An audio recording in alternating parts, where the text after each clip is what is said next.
오늘 시편 144편 1절부터 4절까지 말씀을 같이 읽었습니다. 2절에 보면 여호와는 나의 사랑이시오 그렇게 되어 있죠. 여호와는 나의 사랑이시오. 하나님은 우리에게 사랑이 되십니다. 하나님은 사랑이시다 그런 말이죠. 그러니까 하나님은 사랑이시다. 여호와는 나의 사랑이시오. 하나님은 사랑이십니다. 이렇게. 사랑은 하나님이다. 하나님은 사랑이시다. 그게 이제 그 하나님의 그 본성인데 하나님의 전부죠. 사랑이라는 게. 그러니까 사랑을 한다는 것은 사람에게 주신 하나님의 그 본성이라는 것입니다. 사랑이라는 것. 그거를 가장 잘 나타내 줄 수 있는 사람이 부모의 사랑이에요. 그러니까 하나님의 사랑을 가장 잘 나타내는 게 부모의 사랑이라는 거예요. 근데 이제 부모가 사랑을 잘 못한 사람들은 그 자녀들이 그 하나님의 사랑을 잘 깨닫기가 어렵다 그렇게 얘기를 하는 경우도 있어요. 그러니까 부모가 하나님의 사랑하고 가장 닮은 거예요. 그 어떤 마음이 이렇게 닮았냐면 사람이요 아무리 이렇게 폭력배나 다른 데서 나쁜 짓을 많이 하는 사람도 자기 자식에 대해서는 귀하게 여깁니다. 자기 자식은요. 다른 데 가서 막 나쁜 짓 하는데 집에 와서 자기 자식한테는 잘한다는 거죠. 참 희한하죠. 그러니까 그게 본성이라는 겁니다. 이 사랑이라는 게. 그러니까 하나님이 주신 마음이에요. 그러니까 왜 하나님은 사랑이시니까. 그러니까 그 부모가 진짜 사랑이 없다 그러면 그건 부모의 역할을 그 자기의 책임을 안 하는 거죠. 부모의 역할을 안 하는 거예요. 왜냐하면 하나님은 우리 보고 사랑하라 그러는 거거든요. 자녀들을 사랑하라. 그런데 그거를 안 하는 거예요. 자기는 그러니까 하나님을 잘 모르죠. 하나님 잘 모르니까 또 그렇게 하는 거고, 하나님을 알면은 이게 사랑하게 돼 있어요. 어떤 사랑을 하게 돼 있냐면 조건이 있고 없고를 떠나서 내 자식이 이렇게 하니까 내가 사랑한다는 그런 마음이 아니라 그렇게 안 해도 그냥 사랑하는, 본성적으로 사랑하는 마음이 있단 말이에요. 그러니까 그거는 조건이 없는 사랑이라는 거죠. 그래서 그거를 무조건적인 사랑이다. 여기 가장 닮은 사람이 누구냐면 부모예요. 여러분 그 남편과 아내도 조건이 굉장히 많습니다. 그죠? 네가 나한테 이렇게 해주면 내가 이렇게 해줄게 하는 그런 게 많아요. 그런 그 자녀들도 그래요. 자녀들도 부모가 나한테 이렇게 해줬으니까 내가 이렇게 하지. 이제 그런 애들도 많아요. 그런데 부모들은 정상적인 부모예요. 비정상적인 부모 말고요. 정상적인 부모는 자녀한테 뭘 기대해서가 아니라 본능적으로 그냥 그게 된다는 겁니다. 본능적으로. 그거를 이제 하나님의 사랑이다라고 볼 수가 있는 거죠. 가장 닮았다. 하나님의 사랑은 아니지만 하나님의 사랑과 똑같지는 않지만 많이 닮았다. 그래서 자녀들을 위해서 희생하는, 부모의 마음은 자녀들을 위해서 희생하는 거죠. 아이를 건지고 자기가 그 반동에 의해서 떨어져서 죽었다는 그런 부모들도 있고 뭐 이러잖아요. 뉴스 같은 데 보면은 본능이라는 거죠. 자녀를 살리고 자기가 대신 희생한다는 그런 게 본능적으로 이렇게 나타나는 그 부모의 마음입니다. 근데 그거를 못 느끼고 살아갔다면 좀 부모의 사랑을 못 받아서 그런 거죠. 제대로 이 부모의 사랑이 뭔지 잘 이렇게 이해가 안 된다.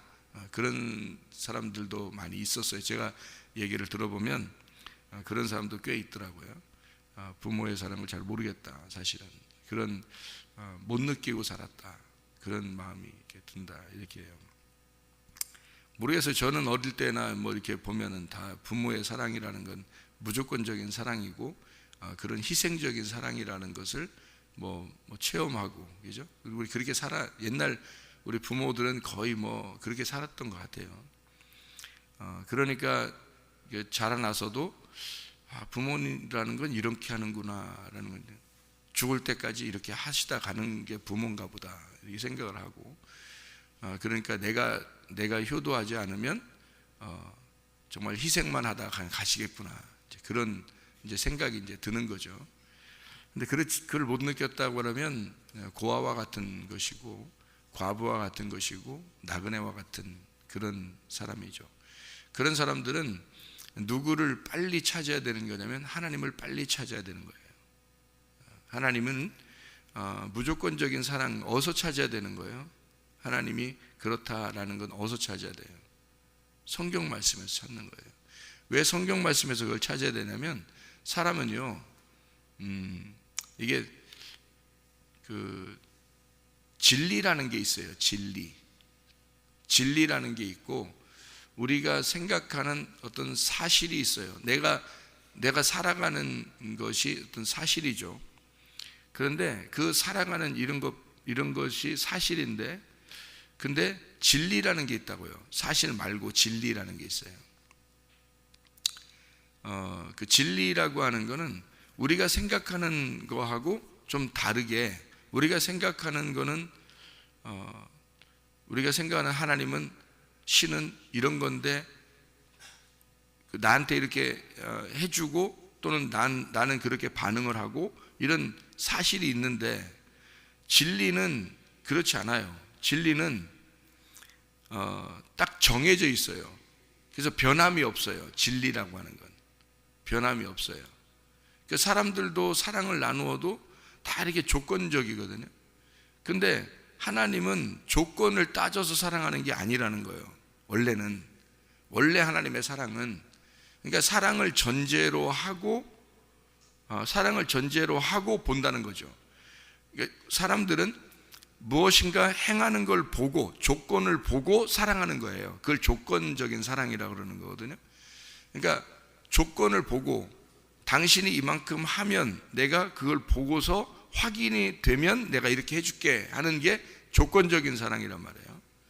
근데 하나님은 그런 조건을 놓고 사랑한 게 아니에요. 죽으러 와야 되겠다라고 먼저 사랑을 선포하는 거죠. 내가 죽으러 갈게. 내가 먼저 그냥 나 죽을게. 이게 이제 조건을 본 게 아니라 자기가 먼저 희생하려고 했던 거예요. 그러니까 희생하고 그 다음 사랑할게, 이런 거예요. 그러니까 그걸 전제로 하기 때문에 무조건 사랑이라는 거예요. 이게 조건 사랑은 사랑하는 걸 보고 내가 이렇게 해줄게 라는 게 조건 사랑이니까, 그거는 인간들은 누구나 마찬가지예요. 자녀들도 그렇고 남편과 아내도 그렇고 뭐 성도끼리도 그렇고. 근데 그런 게 마음이, 그러니까 네가 어떻게 행하는 걸 보고 그 사실이 있으면 내가 이렇게 반응을 하게 되겠다라고 그때 마음을 갖는 거거든요. 그게 조건이란 말이에요. 근데 하나님은 전제를 하는 거예요. 네가 이런 조건을 가진 게 아니라 나는 그런 거 상관없어. 그런 네가 어떻다는 사실을 내가 상관하지 않고 그냥 내가 먼저 그냥 죽어서 희생을 함으로 그 다음에 내가 사랑을 시작한다. 그러면 이거는 자기를 죽이고 사랑한 거예요. 그러니까 죽을 때까지 사랑하는지 내가 보고서 네가 죽을 때까지 사랑하나 보자 하고서 했더니 죽었어요. 그러면 이제 어떻게? 그 다음에는 없잖아요. 우리 인간들은 죽을 때까지 사랑하나 볼게 하면 죽을 때까지 가서 딱 보니까 죽었어. 그 사랑한가 보다. 이렇게 이제 그때까지 본 거니까 그때 가서야 하는 거예요. 근데 늦은 거죠. 그때는. 그죠? 이미 그 전에 알아야 되는데 늦은 거잖아요. 그걸 이제 조건이라 그래요. 조건적인 사랑. 근데 하나님은 죽을 때까지 사랑할게를 이미 죽었어요. 그러니까 그걸 이미 끝내고 사랑하는 거니까 조건이 없어진 거예요. 조건이 없어졌어요. 그것을 무조건이라 하는 거예요. 하나님은 무조건 우리를 사랑하신다. 그래서 하나님은 처음부터, 성경의 처음부터 그냥 내가 죽으러 갈게. 그 언약이야, 언약. 약속할게. 내가 죽으러 간다. 그걸 전제하고 너를 사랑하겠다는 거니까 조건이 없죠. 그러니 얼마나 우리를 사랑하시겠습니까? 이건 뭐 부모의 사랑보다도 훨씬 더 높은 사랑인데 그걸 아가페 사랑이라 그렇게 이야기를 하는 거거든요. 그래서 여호와는 나의 사랑이시오. 그분은 나의 사랑이시다. 그분은 조건을 갖추지 않은, 조건 없는 사랑을 가지신 분이다. 하나님은. 그래서 그런 사랑을 가지신 분이니까 우리는 그 하나님의 사랑을 깨닫기만 하면, 이제 못 깨달으니까 그렇지, 깨닫기만 하면 그 사랑을, 자, 남편과 아내가, 자녀와 부모가 정말 날 사랑하는구나 라는 걸 깨닫게 되면 어때요? 마음이 뭉클해지고요. 마음이 슬픈 게 아니라 마음이 뭉클해지면서 속에 있는 뭐예요? 엔돌핀이 막 생기겠죠. 예. 그러니까 사랑받으면 엔돌핀이 막 생기는 거예요. 몸이 면역 체계가 막 강해지고 건강해지는 겁니다. 몸도요. 몸이 반응을 하는 겁니다. 그 의미를 깨달았을 때 속에서 몸이 반응을 하는 거예요. 그죠? 나를 사랑하는구나 라는 것을, 의미를 깨달을 때 몸이 반응하죠. 영도 마찬가지입니다. 의미를 깨달았을 때 영이 반응하는 거예요. 진리라고 하는 건 어떤 사실에 근거하는 게 아니라요, 진리 자체가 사실인 거예요. 그래서 진리는 이미 정해진 겁니다. 그러니까 정해진 사랑이기 때문에 이 진리를 깨닫게 되면 그 의미가 내게 반응을 일으킨다고요, 우리한테. 근데 이거는 우리를 배신하지 않아요. 그러니까 진리라고 하는 건 배신하지 않는다고요. 그 진리니까. 근데 우리가 뭔가 근거를 통해서 내가 확인해야 되겠다 그러면 그거는 나중에 아니게 되면요, 날 진짜 사랑하는 줄 알았는데 안 사랑했어. 그럼 어떻게 돼요? 그걸 뭘 당했다 그래? 네? 뭘 당했다? 사기당했다? 사기당했다. 사랑하는 줄 알았더니 사기를 당했다. 그래요? 그러면 무슨 마음이 들어와요? 네? 무슨 감이 들어와? 무슨 감? 배신감이 들어오죠. 배신감이 들어오면 막 미치겠는 거죠. 그죠? 배신감이 들어오면, 그 배신감이 들어오면요, 사람이 쓰러집니다. 사람이요. 멀쩡하던 그 등치 아무리 커도요, 배신감을 딱 맞아버리잖아요. 배신감이라는 화살을 딱 맞아버리면 하면 그 다음에 푹 쓰러져 버려요. 사람이 정신이 푹 쓰러져. 며칠 동안 뭐 정신 못 차려요. 몇 년 동안 정신 못 차리는 사람도 있고요. 이렇게 배신감을 이렇게 딱 느끼게 되면, 그러면 정신이 없어져요. 푹 쓰러져 버립니다. 사람이 몸도 푹 쓰러지고 진짜 영이 깨져 버립니다. 배신감을 느끼면요. 여러분, 배신감 많이 느껴봤나요, 여러분? 여러분, 배신감, 그러니까 배신감을 느끼면 있잖아요. 근데 가장 가까운 사람한테 배신감 느끼면 더 큽니다. 그러니까 이게 그냥 화살, 이렇게 요만한 화살로 이렇게 탁 맞으면 이렇게 하는데 말이에요. 막 그 전봇대만한 화살로 그것도 거기에 불 붙여가지고 꽉 맞으면 그냥 사망에 가까워져요. 사망에 그냥. 전 그거 맞아봤거든요. 전봇대만한 화살에다가 불 댕겨가지고 거기다가 불 화살을 팍 맞아보니까요, 그냥 정신을 못 차려요. 몇 년 동안 정신을 못 차리고 그냥 몸이 망가지고 영이 깨지고 막 그런 걸 경험을 했어요, 제가. 그래서 배신이라는 게 얼마나 무서운 건지를 제가 알았어요. 저는 사람들한테 배신을 먼저 하진 않습니다. 그래서가 아니라 원래 그런 정신이 그런데, 그런 사람이 있더라고요. 진짜로 그 배신이라는 게 있더라고요. 그래서 이게 불화살을 맞고 이게 쓰러져 보면 그게 얼마나 무서운 그 독화살인지를 알게 되거든요. 그러니까 사실을 근거해서 우리가 살다 보면은 어느 날 배신을 당할 수가 있단 말이에요. 그러면 정신을 못 차리죠. 근데 하나님은 이런 사실에 근거하지 않고, 하나님 자체가 진리란 말이에요. 진리는 변함이 없어요. 변함 없는 걸 전제하고 시작을 하는 거예요. 그걸 진리라고 그러는 거예요. 그러니까 몇천 년, 몇만 년이 지나도 똑같은 거예요. 그게 진리라는 거죠. 그런 게 진리라니까, 그걸 믿어야지. 사실에 근거한 거는 어느 날 바뀔 수 있는 거예요.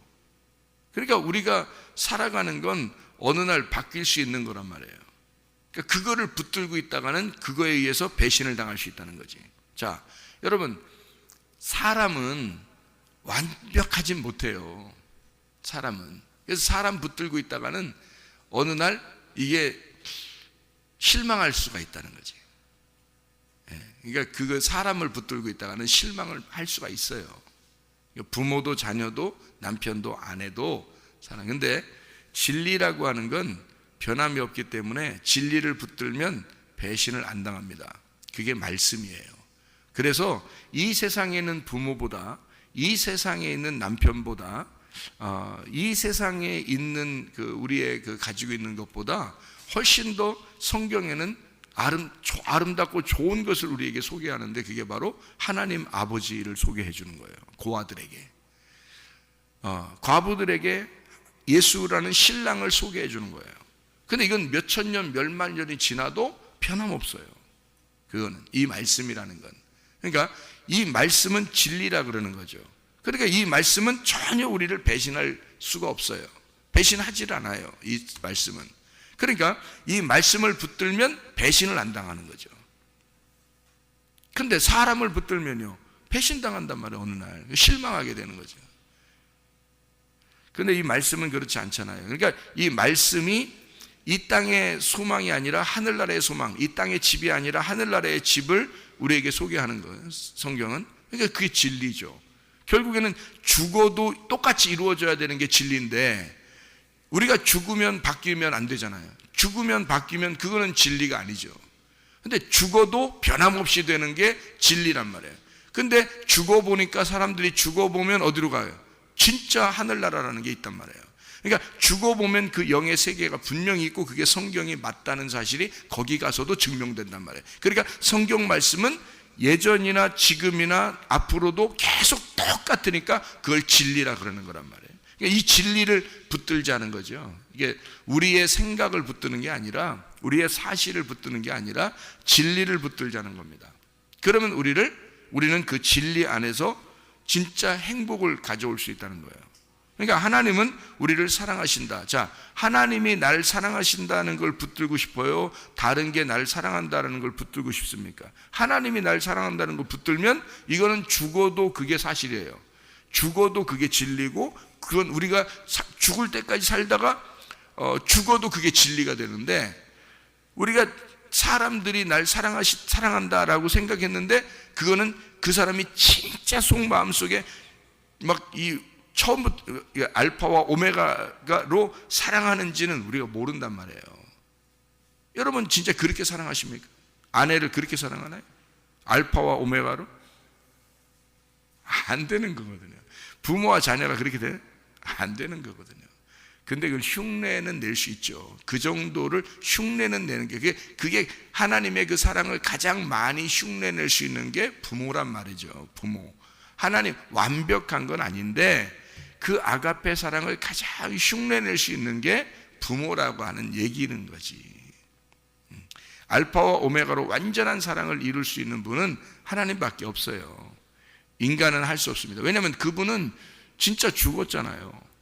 죽으시고 사랑하겠다는 거예요. 진짜 죽으시고서 사랑하겠다는 거예요. 죽음을 전제로 하고 사랑하는 거예요. 그러니까 이건 진리라는 거지. 죽었으니까 죽을 때까지 사랑하는 게 완성됐잖아요. 이미 완성을 시켜놓고 사랑하고 있으니까 변함이 없는 거야, 예수님은. 그게 진리라는 거예요. 사람들은 항상 변할 수가 있다. 병원에 이렇게 신방을 가서 가만히 이렇게 병원 사람들을 이렇게 보니까 말이에요, 참 안타까운 그 사연들이 참 많더라고요. 안타까운 사연들이.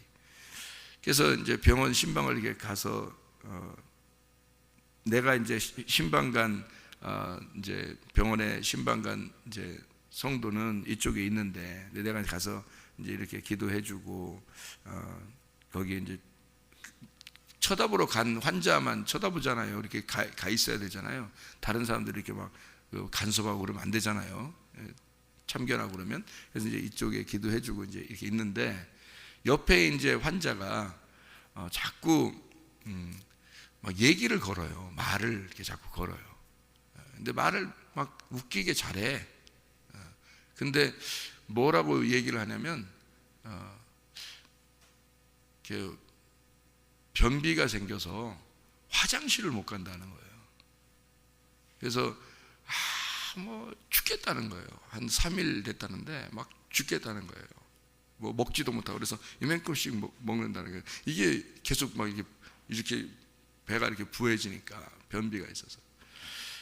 그 이제 너무 안타까워서 그 얘기를 막 너무 진지하게 이렇게 막 웃기면서 이렇게 하는데, 우리는 속으로 웃긴데 이제 그분은 너무 진지한 거죠. 할머니이신데. 그 할머니들이 참 그 변비가 생기면 너무 힘들잖아요. 그래서 이쪽 환자에게 이제 제가 제 신방간 환자에게 기도해주고 이렇게 있다가 그쪽에서 얘기를 걸어서 이제 이렇게 쳐다보니까 너무 안타까운 거예요. 누워서 세상에 막 그 똥만 나왔으면 살겠다는 거예요. 너무 안타까워서 제가 이제 목사님이라고 얘기를 이제 소개를 해줬단 말이에요. 그러니까 그 사람 목사님이세요? 이제 그 교회를 잘 몰라요. 교회를 이제 뭐 교회를 가는 건 막 싫어하는 사람이에요. 그럼 제가 어떻게 해요? 물어봤죠. 어떻게 제가 목사인데 저 기도 한번 해드릴까요? 그렇게 했단 말이에요. 그랬더니 그건 또 받으려고 하대요. 워낙 아프니까 그런가 봐요. 워낙 아프니까 기도해 주세요. 그러더라고요. 기도해 주세요가 아니라 그냥 내가 기도해 드릴까요? 그럼 그 똥 좀 나오게. 그러니까 예, 그래요. 너무 이제 자기가 곤란하니까 그러더라고요. 그래서 배에 이렇게 다 손을 얹고요. 머리에 손을 다 얹고요.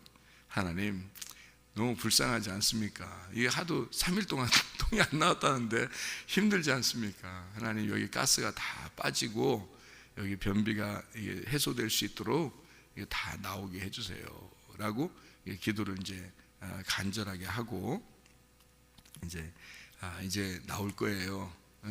오늘 저녁 기대하세요 라고 이제 하고서 왔단 말이에요. 그 다음날 이제 신방을 갔어요. 이쪽 환자에게 신방을 딱 갔는데 이 할머니가요 막 좋아가지고 한 무대기를 쌌다 이거야. 한 무대기를. 근데 얼마나 이게 목사님이 이게 기합을 넣어줘서, 이게 기도를 모르니까, 기도라는 말을 잘 모르니까, 야, 이 기합이 효과가 있었다는 거야. 그래서 목사님이 기합을 넣어주니까 한 무대기를 쌌다고 말이야. 야, 효과가 있더라고. 막 이러면서 막 좋아하더라고요. 제가 가니까 막 좋아가지고 막 그러더라고요. 근데 그날 이제 제가 이 얘기를 하려고 했던 게 아니라, 그 옆에 또 하나 환자가 있었는데, 이 눈을 이제 수술했는지, 이 눈을 이렇게 감고 있는 거, 이렇게 붕대로 이렇게 감고 있는 거예요. 근데 딸이 이제 병문안을 이제 와서 이제 간호를 하는 거죠. 근데 눈이 잘 안 보이니까 이렇게 이게 할머니인데 눈을 이렇게 수술했으니까. 근데 딸이 이제 와서 병 간호를 하는데 얼마나 피곤하겠어요. 그러니까 옆에서 이렇게 하고 쭈그리고 이제 누워 있는 거죠, 딸이. 그러니까 이 할머니가 잘 안 보이잖아요.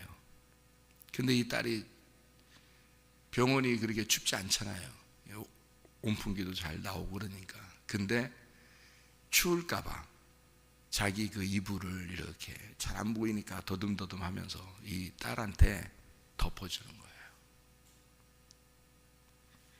그게 뭐겠어요? 사랑이에요. 본능에서 나오는. 딸한테, 여러분 자다가 보면 애들 왜 입을 막 걷어차고 자는데 중간중간에 왜 오줌 말아서 일어나는 경우도 있잖아요. 일어나서 보면 애가 입을 막 걷어차고 이렇게 자면 어때요? 다시 와서 그냥 자요? 본능적으로 어때요? 입을 덮어주고 잡니다. 부모의 마음이라는 게 그런 거거든요. 그거를 본 거예요, 저희들이. 그러니까 그 눈이 수술돼서 눈 안 보이는데 본능적으로 이 아이, 자기 딸이 옆에서 이렇게 쭈그리고 자는 거를 이렇게 희미하게 아는 거죠. 그러니까 본능적으로 자기 그 덮는 거를 이렇게 딸한테 덮어주는 그 모습을 이렇게 보게 된 거죠. 저게 사랑이다. 사랑이다. 누가 가르쳐줘서 그럴까요? 아니에요. 그거는 하나님이 우리의 속에 집어넣어 놓은 사랑이었던 거죠. 본성이었던 거죠. 자, 하나님이 어떤 분이니까? 사랑이시니까. 변할 수 없는 사랑이시니까. 그걸 누구한테 가장 많이 집어넣어 줬다고요? 부모에게 가장 많이 집어넣어 줬다고요. 그게 하나님 아버지의 사랑이라는 걸 알려주려고 집어넣어 줬다는 거죠. 그러니까 하나님은 사랑이십니다. 사랑이 왜 하나님은 사랑이실까? 하나님이 왜 우리를 그리 사랑하셔요? 그냥 사랑하니까? 하나님이 우리를 왜 사랑하는가? 우리가 행복했으면 좋겠으니까.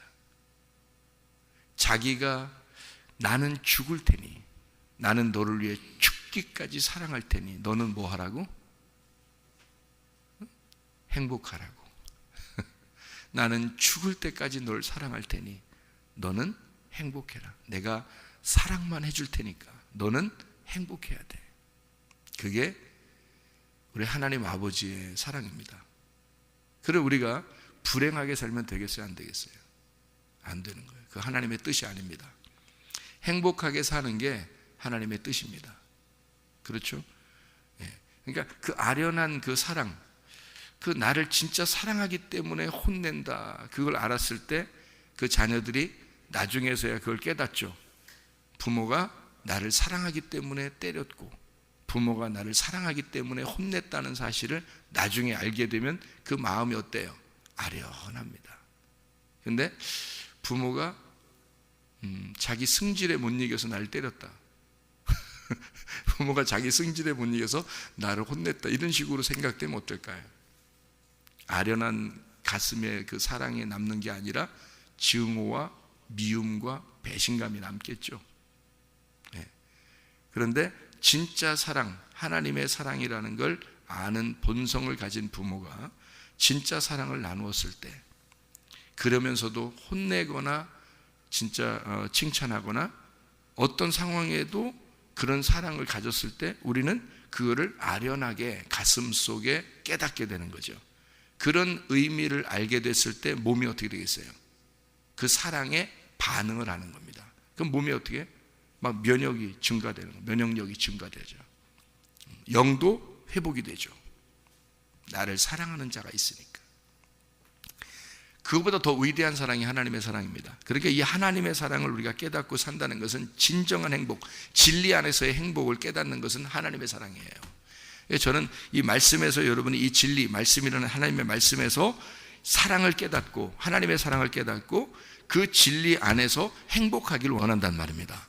하나님도 그래야 네가 진짜 행복하니까. 너 이 세상에 있는 건 널 속일 수도 있어. 널 속일지도 몰라. 그러나 나는 너를 속일 수가 없어. 나는 너를 죽기까지 사랑했으니까. 나는 너를 끝까지 사랑했으니까 너는 내 안에서 행복해야 돼. 하나님의 말씀, 이 진리 안에서 너는 행복해야 돼. 그래서 진리는 우리를 행복을 가져다 줍니다. 그래서 진리를 깨달으면 깨달을수록 그 의미를 알게 되고 그 의미를 아니까 하나님의 마음이 알게 되는 거예요. 하나님 마음을 알게 되니까 그 마음에서의 그 사랑을 깨닫게 되니까 아련한 거죠. 가슴이. 진짜 사랑을 깨닫게 되는 거죠. 하나님이 우리를 이렇게 사랑하셔. 그걸 깨닫게 되는 겁니다. 우리 그 성경 어제 우리가 같이 읽었던 거 신명기 33장에 29절의 말씀, 이스라엘이여 너는 행복한 사람이로다. 여호와의 구원을 너같이 얻은 백성이 누구냐? 그는 너를 돕는 방패시요 내 영광의 칼이시로다. 내 대적이 내게 복종하리니 내가 그들의 높은 곳을 밟으리로다. 하나님, 우리에게 하나님은 우리가 행복한 사람이 되기를 원하신다. 이 행복한 사람이 되기를 원하시는데 그냥 너 행복해야 돼, 그게 아니라 내가 네 편 돼줄게. 내가 네 편 돼줄게. 항상 너는 내가 같이 있을게. 내가 임마누엘 할게. 내가 너의 방패가 되고 내가 너의 칼이 될게. 그러니까 너는 항상 승리할 수가 있어. 항상 너는. 그러니까 마귀에게 우리가 진다는 것은 불행한 겁니다. 마귀는 우리에게 행복을 뺏어가려고 그러는 거예요. 그게 마귀예요. 그러니까 마귀는 불행을 주려고 하는 거니까 그 마귀를 우리가 이겨야 되잖아요. 그러니까 마귀를 이겨야 되니까 우리의 방패가 되시고 칼이 되시는 주님이 나와 함께 내 편 되시니까 항상 이길 수 있는 거예요. 그러니까 항상 어떻게 할 수 있는 거예요? 항상 어떻게 살 수 있는 거예요? 행복하게 살 수 있는 거예요, 사실은. 근데 불행하게 만들려고 해. 속이는 거지. 너는 죄인이야. 너는 나쁜 놈이야. 하나님이 너 사랑하시겠어? 하나님이 너 같은 거 사랑하시겠어? 너 맨날 실패하잖아. 너 맨날 그렇게 실수하잖아. 너 맨날 죄짓잖아. 너 같은 거 사랑하겠어, 하나님이?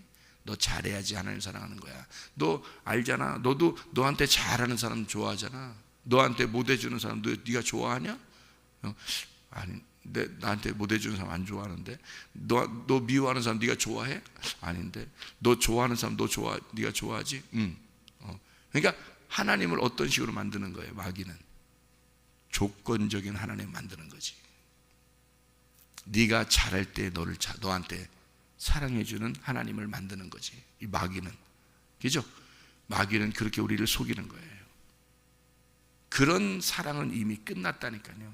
하나님에게서는 죽어버렸으니까. 나를 위해 죽어버렸으니까 이미 끝난 거란 말이에요. 그래서 사랑으로 완성. 십자가가 사랑의 완성이에요. 그것으로 이미 완성해놓고 우리를 사랑하기 때문에 변함이 없단 말이에요. 하나님은 그래서 변함이 없는 사랑을 가지고 있는 게 진리야. 근데 마귀는 조건을 내걸어. 이렇게 해야, 네가 이렇게 해야 하나님이 널 사랑하지라고 조건을 내건단 말이에요. 그게 마귀야. 그러니까 조건에 자기가 부합하지 못하면 어떻게 돼? 불행하다고 느껴지는 거죠. 나 불행할 수도 있어. 나한테 이렇게 이런 화가 온 것은 내가 이런 잘못했기 때문에 그런 거야. 하나님은 어떻게 해요? 네가 잘못해서 그런 게 아니라 너가 잘못한 것 때문에 내가 죽었어. 그래서 네가 지금 잘못해서 화가 오는 게 아니라 그런 화를 마귀가 만들어낸 거야. 그런데 나는 그걸 통해서 나는 너를 교육하고 싶어. 난 너를 가르치고 싶어. 하나님은 우리를 학습을 하는 거죠. 가르치려고 하는 거지. 마귀는 우리를 가르치는 게 아니라 우리를 불행하게 만드는 거지. 그렇죠? 마귀는 불행하게 우리를 끌고 내려가는 거고 하나님은 그걸 통해서 가만히 두시고 있어. 어떨 때는. 왜? 네가 승리해서 내가 너와 함께 있으니까 네가 승리해서 올라오기를 기다리는데 그걸 학습을 한단 말이에요. 가르쳐 주는 거예요. 우리에게 뭔가 가르쳐 주는 거예요. 그래서 고난받는 것이 내게 유익이라. 다윗이요. 시편 119편 71절에 고난받는 것이 내게 유익이라. 그걸 통해서 뭐 했다고? 하나님의 율례를 배우게 되었나이다. 아, 이게 나를 교육시키는 거였구나. 그 고난이라는 게. 마귀는 고난을 주려고 그러고 불행을 주려고 하지만 하나님은 그걸 통해서 어떨 때는 기다리신다. 왜? 너가 그걸 통해 배워야 하니까. 하나님의 사랑을 배워야 하니까. 하나님의 무한한 그 사랑을 배워야 하니까. 그리고 너는 행복이 무엇인지를 배워야 하니까. 전도서 하나 읽고 마치도록 하겠습니다. 전도서 6장 6절 말씀. 그가 비록 천년의 갑절을 산다 할지라도 행복을 보지 못하면 마침내 다 한 곳으로 돌아가는 것뿐이 아니냐. 여러분, 행복하게 살아가는 것은 하나님의 뜻입니다. 그 뜻에 반응하는 사람들이 되어서 진짜 행복한 사람으로 살다가 주님 만나시기를 바랍니다. 기도하겠습니다.